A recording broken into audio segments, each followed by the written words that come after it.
नमस्ते विद्यार्थी मित्रांनो, ज्ञानदीप अकॅडमी मध्ये तुमचं स्वागत आहे। आज आपण हे गणित बघणार आहोत।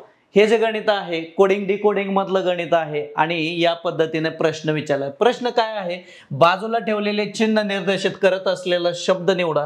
हे जे चिन्ह आहे ना बाजूला ठेवलेलं, हे चिन्ह निर्देशित करणारा शब्द निवडायचा आहे आणि याच्यासाठी माहिती आपल्याला हे तीन लाईन्स दिलेले आहेत। पहिली लाईन, दुसरी लाईन आणि तिसरी लाईन, आणि या लाईन्सचे निगडित असलेल्या ओळी इथं दिलेल्या आहेत। ही पहिली लाईन आहे, त्याच्यानंतर दुसरी लाईन आहे आणि त्याच्यानंतर ही तिसरी लाईन आहे। अशा पद्धतीच्या 3 लाईन आहेत।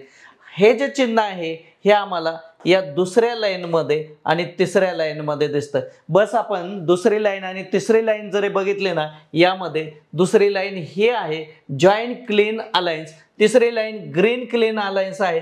यामध्ये चिन्ह डबल आलेला आहे, तर कोणता शब्द डबल आलाय? क्लीन हा डबल आलेला आहे शब्द, म्हणजे या चिन्हासाठी क्लीन हे आमचं उत्तर एकदम बरोबर आहे। धन्यवाद।